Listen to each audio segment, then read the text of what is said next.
So we need to talk about the Packers and their backup quarterback situation. Because after Jordan Love came in there in the first preseason game, lit it up on 2 or 3 passes, threw a beautiful deep touchdown pass to Dontavian Wicks.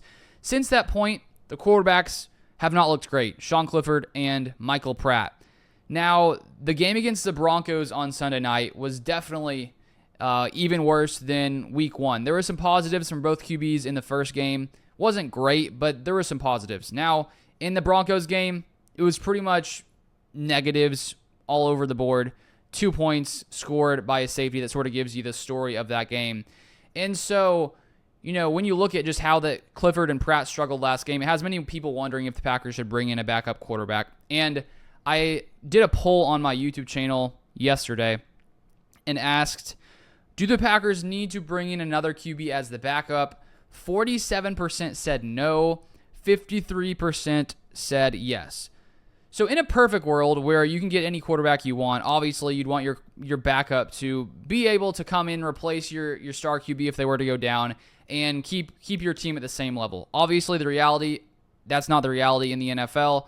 When you have a backup quarterback, you sort of just hope that they can come in and run the offense somewhat well, because that guy who comes in is typically not going to be able to keep your team at the same level. Now, there are examples of that not being the case. You look at, Tom Brady coming in as a backup early in his career, that worked out.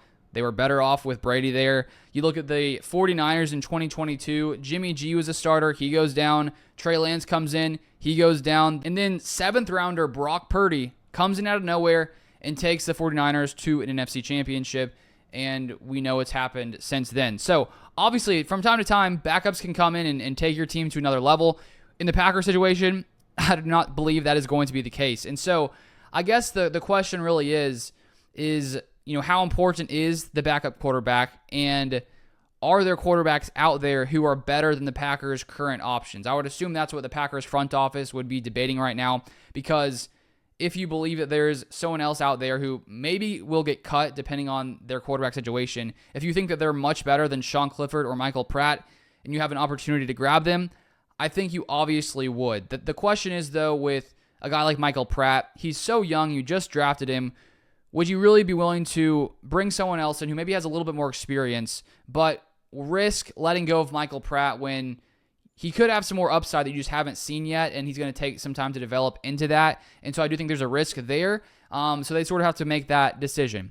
And I want to take a look at a list of potential quarterbacks. And this was put out by Acme Packing Company, and they did an article, and they found a list or created a list of 3rd and 4th string quarterbacks on other teams, and then put the limit when it comes to adjusted yards per attempt over 4.3, which I believe was Michael Pratt. So here are the names. Let me know what you think about these guys. Trey Lance, Desmond Ridder, CJ Beathard, Taylor Heineke, Tommy DeVito, Kyle Allen, Brandon Allen, Jeff Driscoll, Bailey Zappi, Zach Wilson, Tyler Huntley, Sam Ellinger, PJ Walker. So clearly, these are not very good options. These are 3rd and 4th string quarterbacks on other teams. Lots of guys who have failed when they had an opportunity to start as quarterbacks, and that's just sort of the reality here of the situation. And I guess the question is, are any of those guys better than Michael Pratt and Sean Clifford?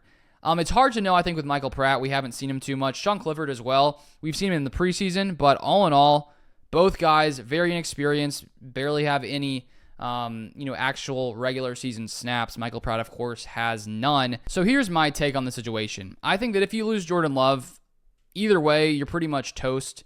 That's just sort of what I think. Now, if he were to miss a couple games, maybe you'd prefer to have someone like Case Keenum who can come in there and sort of keep things afloat. If you have a really good defense, maybe you win those games. I think the Packers should just stick with what they have right now.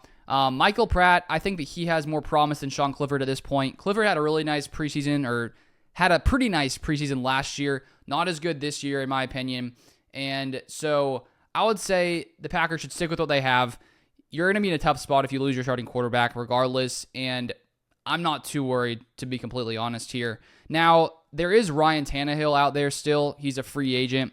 I watched an interview from him in the past couple weeks, and it sounds like he's waiting for an opportunity where if a team, let's say, loses a quarterback and he likes the fit, they give him the kind of money he wants, maybe he'll go. It doesn't even sound like he's for sure on returning. And so I think he's an option you look at only if your quarterback goes down for the long haul, because here in Green Bay, I mean, he's going to cost too much money to just sign as a backup quarterback. And I think the Packers are better off sticking with the cheaper options in Clifford and Michael Pratt. But let me know your thoughts in the comment section down below, and I'll see you guys next time.